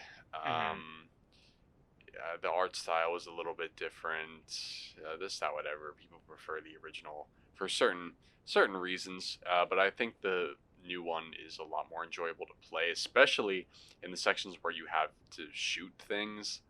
The original is not fun at all to do any of the shooting in the game, and that's why I don't think I've ever replayed it on the N64 because of that. And to be fair, I haven't played the N64 version. This was like my first time playing through the game. But because Shane is such a proponent of playing it, like it plays better on the Xbox version, I decided to play that through. Yeah, and like I said, there are like some dumb changes, like around the overworld. They put these like fucking green things all over the place, which is kind of irritating. The original didn't have any of those. But and the Great Mighty Poop is different because he has like this weird echo. He kind of sings the song differently. I think they re-recorded it, and some people are kind of annoyed by that and whatnot. But I think it doesn't really matter which version you play. And the good news is that you can choose which version you want if you're on Xbox One, because they have Live and Reloaded, and they also have on the Rare Replay the original Conquer if you want to play that. So it's up to you. Most people are going to suggest that you play the original, but I just think from a playability perspective, the original or the new one is a lot easier to get through.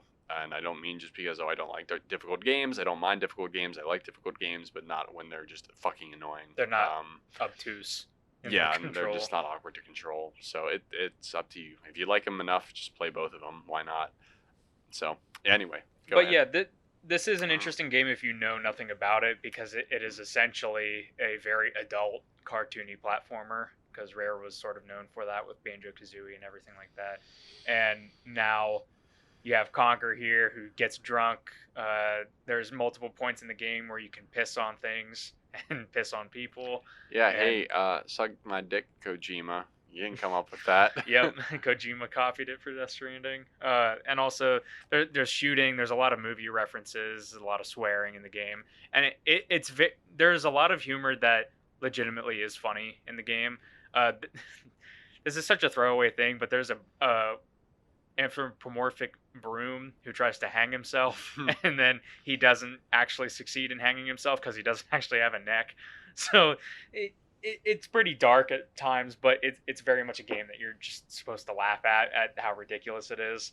And I'm not sure if they would be able to necessarily make some of the jokes they make in that game today, but they're definitely not bad by any means. It's still a funny game. Yeah, and like Nick said, there's a lot of movie references, like The Matrix. There's one where there's like the gangster reference. I guess it's The Godfather. I forget. There's an alien reference. There's a small Star Wars reference right before the alien reference. Yeah, there's a a Saving Private Ryan section on the beach of Normandy, Mhm. where all the squirrels are dressed up like army men, which is pretty funny. And you have to fight the Teddies as opposed to the Nazis, which is interesting. Yeah. Um, but I think nowadays, if they made it, I could definitely see them parodying John Wick for for one movie, Yeah, that would be good. and I could probably see them parodying like Game of Thrones or something too. Mhm. Um, Probably like MCU and superhero movies or something. And not to mention that the game's intro is influenced by A Clockwork Orange, and Oh yeah, I've had this thing in my mind that I wanted to bounce off you real quick. That for whatever reason, like during E3, we all like these big surprises whenever something comes out on stage, and you're like, "Holy shit, what?" And ever since I played it, I thought it would be great if for the next Project Scarlet or whatever, they like Microsoft announces they have their like world premiere, and then it says Microsoft Game Studios presents a game by, and then you just start hearing the beginning, the dun dun dun, dun, dun, and then they have the Rare logo, and it's like another remake of Conquer again. I think that would be really cool. In terms of like a surprise announcement or something that would be a cool exclusive to have, just because Rare, I mean, they're known for Sea of Thieves and everything right now, but I just always thought that could be a cool throwback to an old game to bring into the new light and everything, which they sort of did with Rare Replay, but not specifically Conquer. yeah. I don't know if they have if they really have to remake it again though. Well, I guess I Um, was just thinking in the style of like the Crash remakes and everything, it would be a little like Yeah, they don't need to do it again, but that was just something yeah. I was That thinking would of. that would be interesting. Well, two interesting things I wanted to say about Conquer is that originally it was going to be another cutesy Rare game called Conquer's 12 Tales. And that's really interesting because I think they finished like 85 to 90% of the game, and you can find a bunch of beta footage online. And it was a completely different game. They basically made one game, then scrapped it and made a new one. And it's also kind of frustrating because it's never been released or finished. But Rare was talking about it like on their YouTube channel, and they have like new HD footage of it like running, so you know that they have access to it. And it's like, Mhm. my God, they should just finish the whole thing and then release it. That'd be so cool, Yeah, you know? sort of And like a and Star Fox 2 thing, like this forgotten game yeah, coming out now. it's one of those like kind of hit like holy grail type of like finds. Like if somebody found like a prototype cartridge for that game, or like Mhm. the biggest one is either probably Mother 3 on the Nintendo 64. If someone ever found like a beta cartridge for that, that would be a huge fucking deal. Or Zelda 64, like the beta versions of Ocarina of Time, which were way different from what we got and everything. That would be fucking crazy. But Conquer's 12 Tales is another one that would be really, really cool to see. And it would be nice if they finally re-released that someday, Mhm. or released it for the first time. And also, I wanted to say one thing that pissed people off about Live and Reloaded was one that they censored a lot of the swear words for some reason. Mhm. And it was also strange because originally it was called Live and Uncut, and they were going to uncensor everything. I don't know why they changed it, especially because from what I've heard in the multiplayer mode, I think all you have to do is like finish the story. Once you finish the story, you can unlock potty mouth mode in multiplayer, and they'll say like fuck and everything. Hmm. So it's like I don't understand why Yeah. they did that. It makes no sense. Hey, for the re-release on Xbox One, they should have like Xbox One enhanced, and they should have removed that shit because they probably could. Yeah. You know, that would have made a lot of people happy, but it is what it is. It doesn't really impact the game that much, but Mhm. it's a little strange. But yeah, Um, overall with Conquer, I enjoyed it. It's a fun time, and it's not that terribly long. So, Yeah, there's definitely a few frustrating parts, but you know, next up is we'll talk about this. So, are you familiar with a game called Rock of Ages? yeah, I've heard of it. So, I was gifted by my friend Cody a copy of Rock of Ages 2 on PC. And basically, what Rock of Ages is a cross between a tower defense game, and a bowling game, if that makes sense. So it's set in this sort of amorphous historical period. You play as these famous characters throughout history, and they are basically like paper cutouts, and they're animated like paper people or whatever. But it has single player and multiplayer. I'm a little scatterbrained with this because it's a lot to try to describe. But I'll talk about the multiplayer because that's what I've been playing. Each player picks their character, and then you have your character inside of your castle, and your castle has like this big heavy door on it, and you get a little bit of time to place defenses. So you can put like little castle walls or catapults, these bowls that'll like charge and everything, and fans and little catapults, all this sort of stuff that you would expect for like a tower defense thing along a path. And then whenever your boulder is ready, your rock in this instance, you can select it, and then you control your rock with like traditional movement controls. You can move forward, left, right, and jump. And basically you are controlling your boulder down this path, dodging your opponent's like traps and everything in an attempt to try to smash into their door as hard as and as fast as you can. Because the harder and faster that you smash into their door, the more damage you'll do, and eventually you'll break down the door and you squish your opponent. And Rock of Ages is just a really unique game. I've played the first one, and I've only played probably 10 matches of the second one. But it's just a really fun game, and it's very unique. It gets very competitive. I was playing 2v2, and there were times where we were like, go, go, go, go, go, go, go, go. Oh my God. There was this one match that got like literally down to the wire. I was about like 2 feet away from winning when we ended up losing. So it can get very competitive. There's different types of boulders that do different things. So there's one that is like your standard one. You can just roll and jump. There's one that's like a wheel, which goes a lot faster, but if you get it off of that center of movement, it gets like really slow because it has to like flip on these edges. There's a block that has block physics. There's one that lets you do like a double jump, one that has fireworks attached to it, and it means that you're easier to like blow up and die, but if you can hit the wall, you'll make an even bigger bang into it.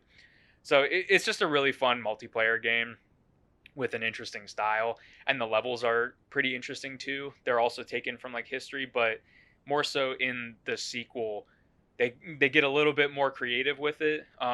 My favorite level, for one instance, is do you know the famous painting of like melting clocks? Yep, Salvador Dali. Yeah, they have a level that's all that. So like you look up in the sky and there's just melting clocks and everything. They have like ancient Greece and all these other ones. I think there was one that was supposed to be like styled after the side of like an Egyptian pot or something like that. So they have really unique and interesting styles. And like I said, to boot, it's a pretty fun multiplayer game that actually gets pretty competitive. That sounds interesting. Another game that I've been playing a good bit was the Modern Warfare beta, Modern Warfare 2019 beta. I won't go super into it because I'm actually currently working on a video on my thoughts, but just to be reductive about it, I enjoyed my time with Modern Warfare 2019. They've achieved this very interesting balance of capturing a feeling of nostalgia, yet not being like it doesn't feel like they're just doing it for money. Like it feels like they have a new Modern Warfare game that they made with the old ones. Or like I guess how I phrased it in my video script is that it feels like this is a sequel to the Modern Warfare trilogy, and they have all these interesting touches, like certain returning sound effects that clue you in, like the weapon switching sound effects. They're the same, and so it's like, oh, that sounds familiar, yet you have all these new levels and kill streaks and guns and everything like that. The sound design is really, really impressive. It just, if you're playing with headphones on, it sounds really amazing. Guns really pop and crack and everything. And one thing I will say, for years I've always been thinking that the new Call of Duties never really broke a whole lot of new ground beyond their setting. Essentially, you had like the future stuff and jump packs and all that, but I was never really into that. This game actually has a pretty drastic change that I was really for, which was Ground War in the beta. They now have 32v32 Call of Duty battles. So they have drivable vehicles and everything. So it's basically like a battlefield mode inside of a Call of Duty, which I never really thought they were going to do. I thought they were always going to stick to like 10v10 max, but they did it. It was a little buggy, but again, that was in the beta. So hopefully, fingers crossed, they have it fixed for launch later this month. But it was hectic as shit. Like you're dying like every like 5 seconds in some instances. But it was something that I like to see because it's like this actually does feel different without it feeling weird. Yeah. So I really liked that. And another thing that I noted in my video is that a lot of the maps in the more recent Call of Duties, they've been going like, I don't want to call it the competitive route, but like every map has 3 lanes. You have your mid lane, your left lane, your right lane. And the original Modern Warfare games, they didn't really feel like that. The map, I don't know if better designed is the term that I would use, but it just doesn't seem as traditional as like having a 3-lane approach. And it doesn't feel like that for this game also. Like the maps have so many different ways to move through them, so many different buildings and paths and hidden paths. And they've come on record, the developers have come on record and said that there's like little secret spots that they hope players will find over time to like climb this pole, to jump over here, to jump up here, and then you have this whole secret area to yourself and stuff. So that stuff's really exciting to hear about. So yeah, overall it was pretty fun. It is more Call of Duty. So if you're not one for Call of Duty, I don't know if this is gonna really convince you, but I will say that it does seem from the outside, looking at the campaign and the multiplayer and everything, it seems like they actually are trying to put together a game that pays homage while also not feeling cheap to the original Modern Warfare games. I don't know if you have much to say on Modern Warfare or not. No, not at the moment. Because I've been invested in Call of Duty for a long time. I've been thinking about replaying COD 4 though, because I got that for free on PS Plus. I guess all I could say is I hope the new game is good. I don't really know if I'll end up buying it. If it is though, but if that's not the sell of a century, I don't know what it is. Yeah, I'm at the end of my rope. I'm getting tired. Yeah, so I just have one more game that I'll talk about, and then we can wrap this up. The other big game that I played recently was Darksiders 3. Similar to what you just said about getting it for free, this was also a PS Plus game. And I've played Darksiders 1 and 2. Have you played both? Or have you only played the first one? I played the first one, and I think I played the first one, and then like I replayed it for a little while, and then I got pissed off because it was a higher difficulty. And then I only played a little bit of the second one. I think I got turned off because it was more like an open world with RPG elements, and I don't know. I thought it was okay. I do want to go back to it someday because I didn't think it was bad or anything. I just didn't quite get into it, but I really enjoyed the first one. So yeah, I played the second or both of them, and I was excited. I was excited initially for the third one, and then whenever it came out, it got some pretty mediocre reviews. So I didn't feel like I needed to dive right in. But this was a good PS Plus game because I wanted to still play it, and getting it for essentially free is not a bad deal. So I have issues with it. A lot of the reviews are pretty accurate. Like, it's cool that the games are continuing, especially after the original company sort of closed with THQ and everything. And then they sold the IP, and then it came back and all this other stuff. But yeah, the biggest issue is the technical issues. The frame rate is not good, and there's several parts where you're going through levels and they just like load if you're going too fast. So it feels like an Xbox 360 game, like in terms of performance, which is not good because it really did feel like this generation that we got better and got away with that stuff. But there's many parts where you will just stop dead in your tracks and watch a loading wheel. Yeah, that sucks. The game goes for more Souls-like gameplay.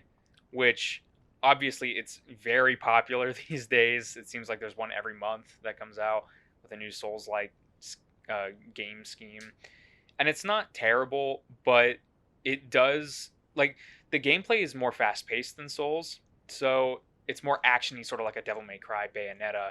But at the same time, the Souls parts of the game where you need to be careful and like pay attention to your enemies sort of betray it, because there's times when you want to go like crazy and you want to go fast and you want to like combo and launch people up in the air and do all this stuff, but then you'll get like two regular skeletons who come and start like hitting you from each side, and you're just getting comboed until you're at like 2% health.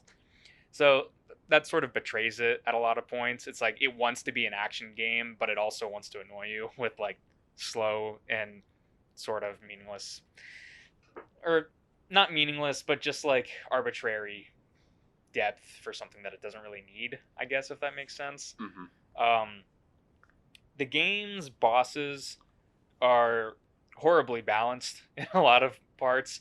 There's some that are really good and fun fights, and then there are some that are just obnoxious. There's one that I looked up a guide early on, and I looked in the comments, saw a bunch of people like, this is a really hard fight. Like it's not the best. And then I went a couple hours later, and there was another big fight, and I looked up a guide again because I was like, man, I'm getting my ass kicked like each time on here.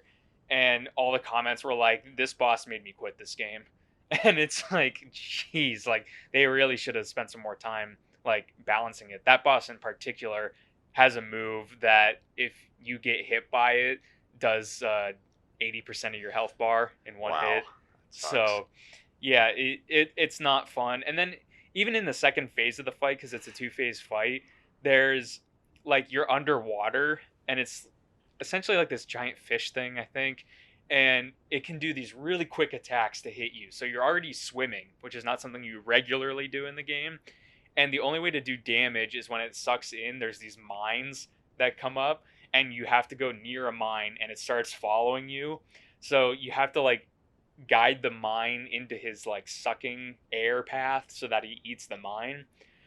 But that's like a lot of stuff to handle. It's like if you're getting attacked, you have to get close to this mine, but don't let it touch you while wrangling with swimming controls to get it into this one thing at a certain moment in time.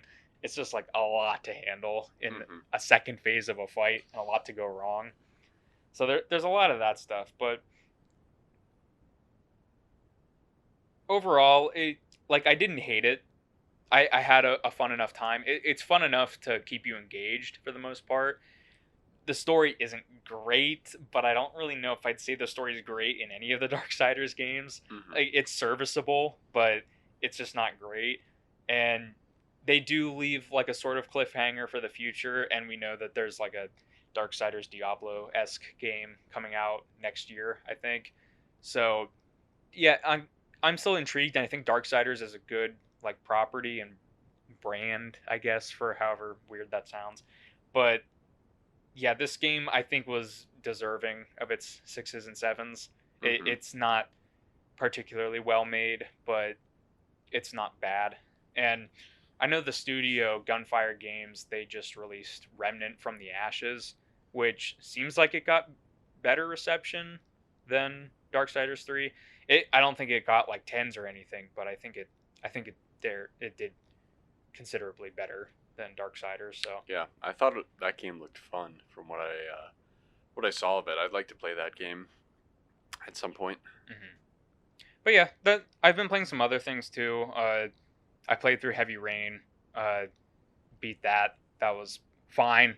I didn't think it was as bad as everybody had led me to believe, but it, it's an interactive story game. I played a little bit of Elder Scrolls Legends, which is the card game, because I was really in the mood for a card game a while ago. Played about 5 hours of that. Haven't gone back to it yet, but would like to. Uh, Tony Hawk's Proving Ground. I played through that. A little mediocre, but not horrible. I have other issues with it too, but I won't get into that. And then also recently I've been playing Hollow Knight, but I'm only about 4 or 5 hours in, so I don't have like a whole lot to say on it at this point. Other than I really like the style and I'm having fun with it. Nice. Yeah, before we wrap this up, I would just say that I haven't been playing games as much recently, just because one, I have a playthrough going on with Judgment, but I went to the beach shortly after I started it, so I didn't play it for like a week. And then whenever I got back, I didn't play it for a while. And I made a little bit of progress in it, but it's still just like one of those things where I play like once like every 1.5 weeks, and it'll take too long to get through it, so I might end up dropping it a second time. But if I do, hopefully there will come a day where I finish Judgment and really get into it. It's not necessarily that I don't like it; things just keep coming up, and either I get into other games or life just gets in the way. But right now, I think I'd like to play something else, and especially because Red Dead Redemption 2 just got announced for PC, and I was thinking about replaying that for a third time. Now I have a perfect excuse because I have a much better way to play it now than the PS4 version, so I'll probably end up doing that. Thought about playing Sekiro, but I don't know. I just after I get home from work, I usually just want to drink a beer and lay down. So I normally don't make it out to the living room to play a game, but we'll see. I will definitely be playing Red Dead, and hopefully I can find a game to play. I mean, it's October, so I want to play some horror games. And it's not like sitting down and playing a game is a hard task to do. I just need to motivate myself to put it in and start playing. So we'll see. I'm mainly into watching horror movies right now for Halloween, and I'll get back to games soon enough. I usually go through phases. Like, I'm normally pretty much always into games, but then I'll get like really into reading books for a while. So that takes a back burner. Sometimes I'll get into like anime or like manga, and I'm like, yeah, I'm gonna read like a bunch of manga that I've always wanted to read, and then I might finish one, and it's like, yeah, okay, I'm not gonna read another one till like in another 2 years or something. Yeah. But that's just the way I roll. So not too many games right now, not much to say, but soon we will get to talk about the Red Dead 2 PC version, which I'm super excited to talk about. I hope it's gonna be amazing. I know it will be. Anyway, that's 100%. That's it for today. We have almost a 2-hour long podcast. So Yep. Thank you for watching. Like Shane said earlier, leave your comments on Joker and other stuff that maybe you've been playing or watching. And yeah, check out our other videos. We got some interesting stuff coming up on the channel, and we'll see you in the next one. you don't listen, do you? If you did, you'd comment on our videos.